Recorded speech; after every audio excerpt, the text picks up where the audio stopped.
E hoje nós vamos estudar sobre a crosta terrestre e o solo, né? O ser humano, os seres vivos e o ser humano, eles interagem com o solo, que o solo é essa parte onde os seres vivos vivem e onde nós pisamos, tá certo? Bem, como é formado esse solo, essa terra que nós pisamos, que nós sentimos? Então, o solo, ele é formado a partir da fragmentação das rochas. Lembra que nós estudamos sobre as rochas, os tipos de rocha? Então essas rochas, elas vão aos poucos se fragmentando e essa fragmentação vai formando esse solo que nós percebemos, que é usado na agricultura, nas plantações. Bem, isso acontece durante muitos anos. Por que isso acontece? Por que as rochas elas se fragmentam? Elas se fragmentam por causa do intemperismo, quer dizer, são as ações do meio ambiente, ações da natureza que vão afetando a rocha e vão fragilizando ela, de forma que ela vai se esfarelando, se tornando essa areia, essa terra que nós conhecemos. Então, quais são as ações desse intemperismo? As chuvas, os ventos, a temperatura. Então, à medida que a água da chuva, e ela vai entrando em contato com as rochas, ela vai aos poucos fazendo com que essa rocha vá se fragilizando. A temperatura, por exemplo, durante o dia, aquela rocha recebe uma quantidade muito grande de luz solar, então ela esquenta muito.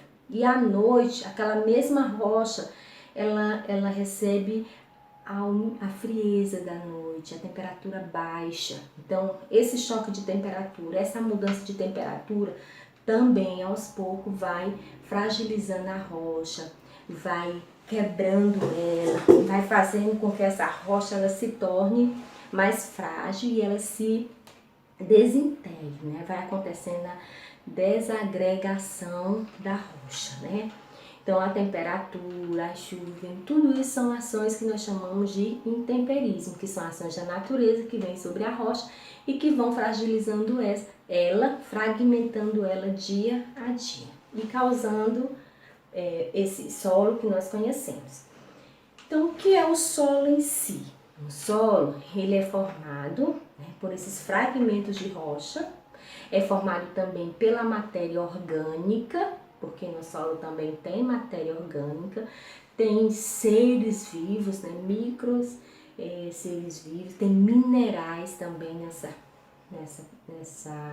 nesse solo. Então, nós percebemos que o solo, ele é um agregado, né, de várias substâncias que estão presentes e que é muito importante para o desenvolvimento do homem, tá certo?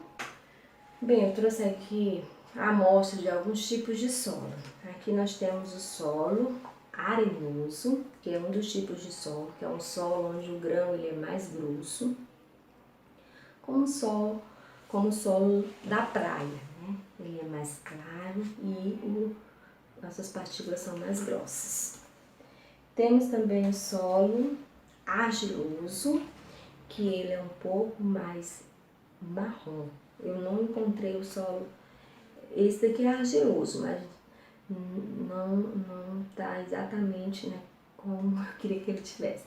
Que o argiloso é aquele mais amarronzado, onde as suas partículas, os seus grãos, eles são bem mais finos. E ele é muito usado, né, na produção de vasos, naquelas produção de jarros, de argila. E no interior as pessoas usam muito esse solo argiloso para a construção de casas, tá certo? Você já deve ter visto aquelas casinhas que tem as paredes marrom, que é usado esse solo. E tem o solo umífero, que é o mesmo que está aí no livro de vocês, que está como terra vegetal, né? Porque ela é formada a partir de várias matérias orgânicas das plantas que entram em decomposição. E é um solo muito fértil, né? É um solo ótimo para a plantação, tá certo? Então, como eu falei, ele vai ter como característica a questão das cores. Não sei se vocês conseguem ver daí, mas aqui, ó, nós temos cores diferentes para esse solo, para estes solos que nós colocamos aqui. Então, por quê? Porque cada um é formado por substâncias diferentes. Então, o tipo de substância ao qual ele é formado vai produzir essa variedade de cores, tá bom? Então, uma das características do solo que está aí no nosso livro vai ser a cor. Então, cada solo vai ter uma cor diferente e essa cor vai ser de acordo com o material, com a substância ao qual ele é formado, tá certo? Bem, outra característica do solo é a textura. Eu trouxe aqui esses dois pratos com dois tipos de solo, tá certo? Aqui é o solo mais argiloso, que vai ter uma textura um pouco diferente. Se você tiver algum solo aí, você pode tentar, né, pegar, mas não vai pegar um solo sujo, não. Esse é um solo mais arenoso. Então, os grãos, as partículas dele, eles são um pouco mais maior, tá certo? A gente sente uma textura diferente. Há uma diferença de textura. Uma é mais áspera, a outra é mais, sei lá, macia. Então, uma outra característica é essa, textura, que é sentida através do toque. Você percebe que um solo tem um grão um pouco diferente do outro solo, tá certo? Então, a primeira foi cor, a segunda é textura. Textura quando você pega. A outra característica do solo é a porosidade. O que é isso? Quanto maior for o grão, mais espaço haverá entre eles. Então, esse espaço eu chamo de poros, que são pequenos espaços entre um grão e outro, tá certo? Entre as partículas. Então, a porosidade. E a outra característica que nós temos aí no livro vai ser a permeabilidade. E eu trouxe também aqui uma experiência que o livro até nos ensina aí para nós compreendermos um pouco dessa permeabilidade. E o que é a permeabilidade? É a capacidade que o solo tem de permitir que a água atravesse por ele, tá certo? Então, tem solo que ele é mais mais permeável do que o outro. Isso vai depender muito também da porosidade dele. Então, dependendo da porosidade dele, ele vai ter um tipo de permeabilidade. Permissão que aquele solo dá àquela água de passar por ele. Então, vamos lá. Eu coloquei aqui dois tipos de solo. O arenoso. Ai, meu Deus, eu tava... Bem, eu peguei essas garrafinhas PET, cortei, furei, né? Todos os dois estão furados, olha, tá certo? E agora, nós vamos colocar a água e vamos perceber em qual dos dois a água ela passa mais rápido. Não sei se vocês vão conseguir ver daí, mas vamos lá. Vou colocar aqui, olha, e vou colocar aqui. E vou levantar. Gente, tomara que vocês estejam vendo. Gente, em qual dos dois a água tá passando mais rápido? Os buracos eu fiz do mesmo jeito. Olha. Aqui eu coloquei o solo argiloso. Aqui eu coloquei o solo arenoso.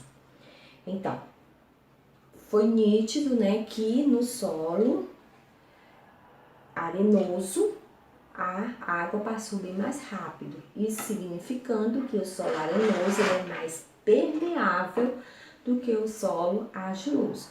Por quê? Porque os espaços entre um grão e o outro é maior do que no solo argiloso, tá certo? Então aí fica uma característica. Agora nós vamos falar também, deixa eu guardar pra cá pra gente poder continuar. Nós vamos falar também dos problemas da impermeabilidade. Então, a permeabilidade é a capacidade que o solo tem de permitir que a água passe por ele. Isso é importante para que a água ela possa infiltrar no subsolo, porque quando chove, a água da chuva ela precisa, acredito que vocês já estudaram, mas nós vamos ainda estudar também isso, a água ela precisa passar pelo seu ciclo. E nesse ciclo ela precisa infiltrar. Ela precisa, parte da água vai para os rios, mares, e parte da água é infiltrada no solo. Caso essa água não consiga se infiltrar, ela pode acontecer as enchentes, né? Nós temos muitos problemas nas cidades. Por quê? Porque os solos das cidades não são permeáveis. Aí é o problema da impermeabilidade. Então, se não tem por onde a água escoar, se não tem por onde a água sair, ela vai ficar parada ali. Nas cidades, nós temos uma grande quantidade de asfalto, de ruas, calçada, e isso impede que a água ela se infiltre. E é o problema da impermeabilidade. E como há um problema muito sério também do lixo, então os bueiros acabam ficando entupidos e a água não tem por onde passar. Como a água não tem por onde passar, acontece as enchentes. Então nós podemos dizer que um dos problemas mais sérios da impermeabilidade do solo hoje são as enchentes, né? Porque causam as enchentes. Mas é um problema que pode ser resolvido. Outra coisa importante que ele vai trazer é sobre a função das minhocas no solo. Porque um solo, para que ele seja fértil, né, adequado para a plantação, ele precisa ser arejado, né? Para que ele seja arejado, as minhocas elas têm uma função extremamente importante, porque a minhoca ela vai permitindo que haja abertura no solo para que entre o oxigênio e assim o solo se torne mais apto para a plantação, tá certo? Além das fezes da minhoca, que é importante, né, um importante adubo no solo. Então a gente pode dizer que as minhocas elas são extremamente importantes para termos um solo mais fértil, né, para que o solo se torne mais adequado para plantação, tá certo? E, bem, aqui a gente encerra essa parte.